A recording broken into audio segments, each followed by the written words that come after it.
Hey YouTube, got myself a new guitar. This one's for me. I swapped this for that Dean camouflage guitar, which was a good guitar, but I didn't like. So instead I swapped it for something I do like. This is a Yamaha RGX-A2 from the future. Well, from 2007, I think I looked up. The serial number, the letters at the start tell you what year it is by the time you get to sort of more modern Yamahas. So yeah, this one, I remember these when they came out and really thinking it looked pretty fantastic. It's just got some cool sort of bits to it.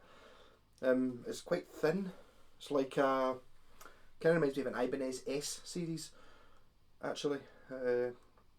What I think might have happened is somebody from Yamaha Make Everything. I wonder if they've had a guy from like another department, like maybe the motorbike division or something like that, has designed a guitar, and it kind of looks a bit like a stormtrooper or something of a motorbike or something like that. See, it's got these. It's not really showing up. It's got sort of art lines drawn out there and one drawn up here. That's apparently to harness your chi or something like that. So it sends, down this to the pickup and then out there, so you can a better connection to your amp for your soul. But it's got a few wee cool things about it. It's got look at the tuners. They're just regular tuners in the back, but instead of having normal things, it's got sort of. They remind me of the things you put on the metal caps you put on the tires of your car. A wee bit like that sort of thing.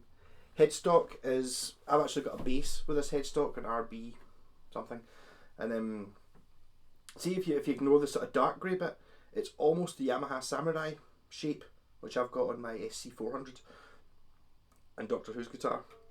So it's kind of harking back to the sort of 60s. It's got these P90 shaped pickups, but they're humbuckers. I'm not really sure what the exact name is for a pickup that's P90 shaped like humbucker. I mean, obviously you get humbucker shaped P90s. So this is the other way around. I fitted one of these, or a DiMarzio Duo model to one of my pal's guitars.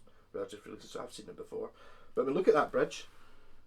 It's art in itself. It's like sleek in aluminium and awesome. These aren't the original knobs. I had one original knob, and because it's Yamaha, you can actually just look up their spare parts page, and they've actually sell parts for it. You can buy like the wiring harness for this guitar, and they do sell the knobs, but they're $8.50 each. I've got one knob, and I put these just brushed aluminium Telecaster knobs I got off a Shine guitar years ago that I've tried putting on about a million different things, and they always look off. Whereas on this, they look fine because they match, not quite match, but they sort of match the tuners and the bridge a little bit. So the idea with this was it's got Yamaha's AIR system, which is alternative internal resonance. Yeah. So it's like a spaceship. If you look up, there's a sort of Hitchhiker's Guide to the Galaxy type animation. If you look up, I'll stick a link down there in their original promo for this. So it kind of shows you the top of the guitar vibrating, because it's a sort of hollow guitar, but it's not. It's hardwood on the outside, and then it's got a softwood centre, and it's got 3 tone tubes, which run through the back here. I think there's these. I've only got 2 of the screws. I think there's meant to be another screw in the middle there, and then it's through strung. So it shows you in the Hitchhiker's Guide to the Galaxy type thing. It shows you playing it and the top lights up red, because that's what you would expect. The top of the guitar vibrates, and then it shows you the sound going down these 3 tubes into the back, and then the back resonates as well. And then it shows you lots of these zigzaggy sort of mad graphics going on. So it's kind of got internal resonance. Whatever that makes, I really don't know. It has made quite a light guitar though.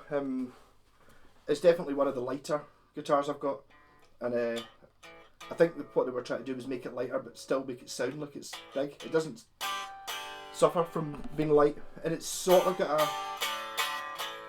almost a semi-acousticiness to it somewhere, an airiness. Maybe that's what the AI. It does have a sort of more of an airiness than you get from a normal solid body. But then again, that could just be in my head. So I've got a new system for weighing this thing. I'm just weighing this because it's going to be very, very light, I'm expecting. I've got this rubber band to put around the headstock so I don't drop it.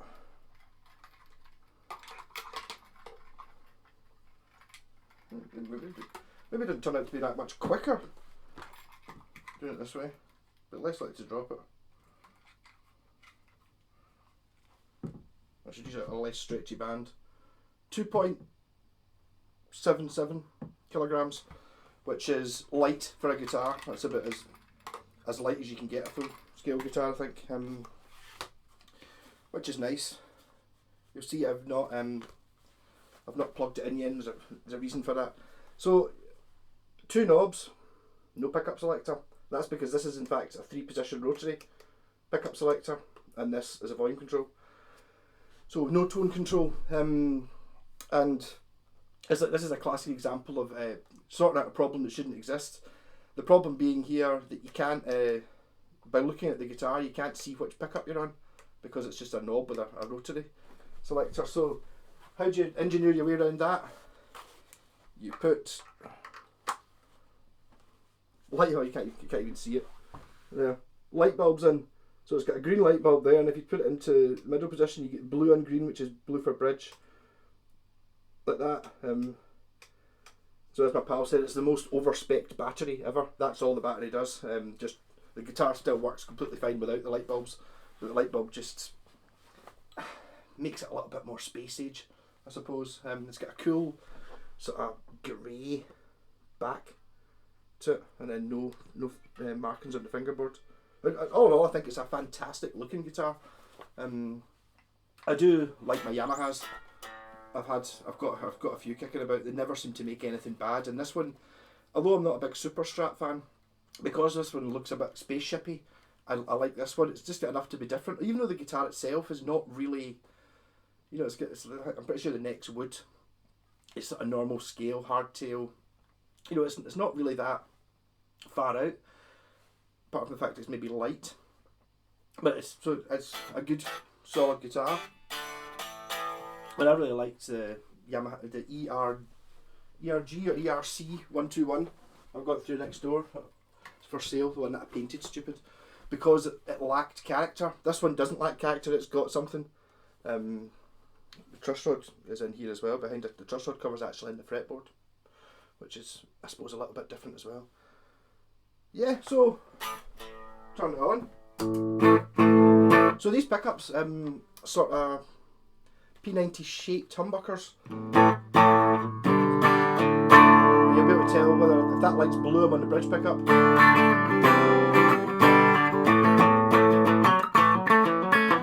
And then neck.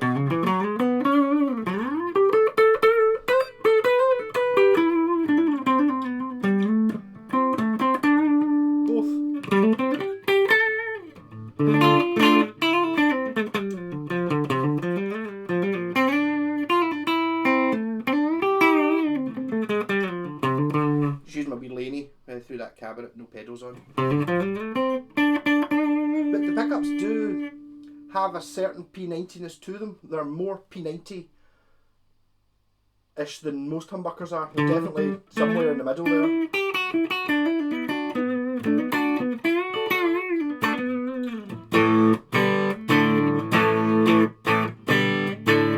But to me this sounds better clean than most humbucker guitars do.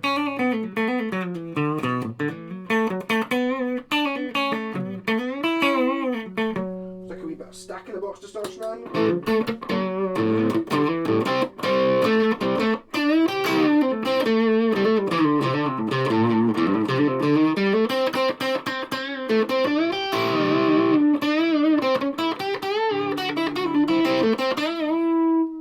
Sorry, bridge.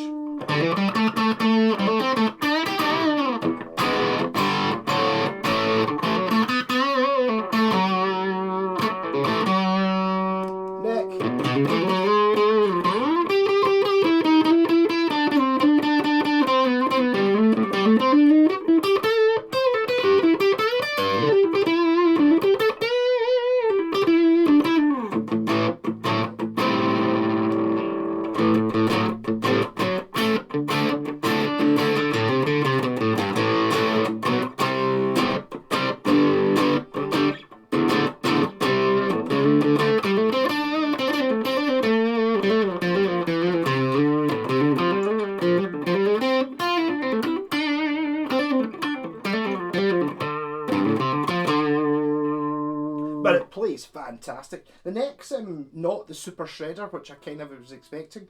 It's a bit more, it's basically sort of like a medium C Strat neck. I quite like the 3-side headstock, which a 3-side headstock often looks odd when you've got a sort of Strat shaped body, but this one it works, and it feels quite short. You know, because if it had been 6-a-side, the headstock would have been that long. So just been a wee bit shorter makes it feel, the whole guitar feel a little bit more compact, and because it weighs nothing, it balances fantastically. My thinking is I'd had to rewire it because it was wired up wrong with the connector thing. Wasn't making, the light bulbs weren't working. If the battery runs out, then the switch still works, because literally the battery only makes it light up. So it still works without it if you're not worried about running out. It's not active pickups and there's no EQ booster or anything like that in it. The pickups do have extra coil split wires, so I'm toying with the idea of putting a coil split in it. What I would like to find out some way of doing is to make it so like it turned a red light bulb on though when I had coil split on. I was looking at doing it with it does get like a 3-way rotary. I was looking at putting a 4-way rotary in, but I don't think I can do that and run 3 different light bulbs. So another one I'm looking at is a 9-pole switch, just a switch I'll put in there which will coil split both of them. So I can use the first 3 lugs for coil splitting the neck, second 3 lugs for coil splitting the bridge, and then the third one for turning on the red light bulb, which I'll put maybe behind this, you know, so you can tell it's on. Not that I think the guitar really needs coil splits. I just think it'd be quite nice to be able to have both of them in split mode.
A rocking good guitar. I'm really enjoying this. It's a little bit, the thing that's, I'm not bothered with the rotary pickup selector, that's fine, but it's the fact that the light is under the volume control makes it, when you want to reach, you know, I'm looking at that thinking, oh, you know, green and blue, I'll put it to bridge, you automatically go for that. You probably noticed me doing it a couple of times there, just in case of getting used to that this is the volume and not the pickup selector, even though it's that lights up. I actually had it, when I was trying to mess around with the wiring, trying to get it to work, one of the settings had, one of the combinations of wires had it so when you actually turned down the volume control, it dimmed the light as well. But the pickup, the sound wasn't working. I thought that was what it was meant to do. I thought it was pretty cool, you know, if you could actually dim the light to see what the volume is. But that was because I'd wired it up wrong. But again, can't fault Yamaha guitars. They're always brilliant.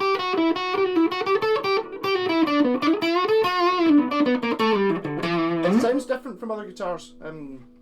These pickups are, I mean, they always say this when you're looking up, you know, the brochure for these things. They're specifically designed for the internal resonance system thing. I don't know, but I think it certainly sounds really good, and there's definitely something P90-ish going on. It's not, they're obviously humbuckers, so, but there's definitely, it's going in that direction somewhere.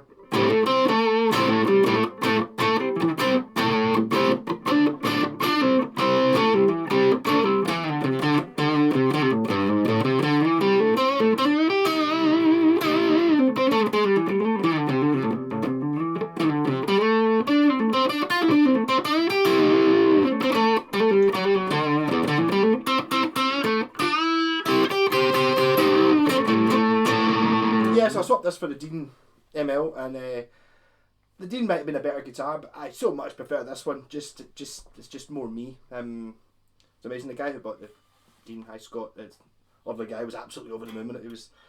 I met him at his house, and we did the super social distancing thing, since you're not really meant to be out. So I went round and I took like Dettol wipes and rubber gloves. So I kind of went out, met him in his front garden. We stayed like 5 meters apart, and then I put the gloves on, Dettol wiped the guitar, swapped them over, got this one, Dettol wiped this one. So, and then I was there for, I don't know, talking to him for about half an hour. But he'd brought out camping chairs, and we were sitting, you know, like 5 meters apart, chatting across the garden. It was great. It was perhaps a bit excessive, but I'd rather be safe than sorry. And I did feel a bit guilty about going out driving when I was, you know, basically going to swap a guitar.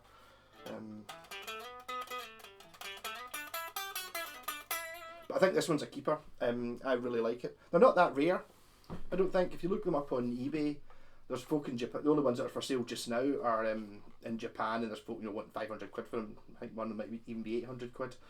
They're not worth that, but they do. I think they sort of quite often show up about 200, 250. I think you can probably get one in pretty good nick quite easily. And for that, you know, absolute bargain. From memory, about 350, 400 new in 2007. I remember, as I said, I do remember trying one of these out in the guitar store in town, and it was like, oh, look at that, that's amazing. When's that from the 80s? And the guy's like, no, it's brand new. And I was like, I don't want a brand new guitar. I did play it though, and it's very light, but not light and shite like you get. I've got my psychedelic Strat, weighs nothing, but it just sounds pants. So I think maybe that's what they did with this, and then they decided they were putting like a sort of, so it's like a hardwood, like a mahogany outside, and instead of being hollow, it's full of sort of balsa type wood or something like that. I'm sure there are more technical terms, but it just gives this sort of guitar so much more interest. I mean, that was my really my only flaw with the ERG guitar was, apart from everyone else has got one, it was really boring to look at. Didn't have any. That's why I painted it stupid. Put, you know, stupid pickup selectors on it just to make it a bit more interesting. This one has its interesting. As I said, I mean, I'm absolutely in love with that bridge. It's absolutely. It looks like one of the, you know, that guy Stark who made the sort of mad lemon squeezer and sort of funny shaped kettles. It's kind of got that sort of vibe going on about it, whereas obviously whoever it was made the guitar was, you had to stick pretty strictly to guidelines about how long the neck was and you know, what they could change. So it's like you couldn't have mental tuners, but they could afford to just put different types of head on that, which ultimately these work really well. I was kind of surprised, And out of all the guitars I've ever played, this is the one that's most likely to still be in tune when you take it out of the gig bag, because you know you don't have the pegs that are going to get squished up against the zip, so they're less likely to turn. So it'll be interesting to see whether I actually get on, if I got on sticking another switch in to get the single coily thing. But if I did that, I would definitely have to make it do a light bulb thing that nobody else does, you know, because everyone else has only ever got the two coloured knobs, which you can't. I don't even think you can really see them in this with the sun shining on them like that. But on a dark stage, I'm sure it looks cool.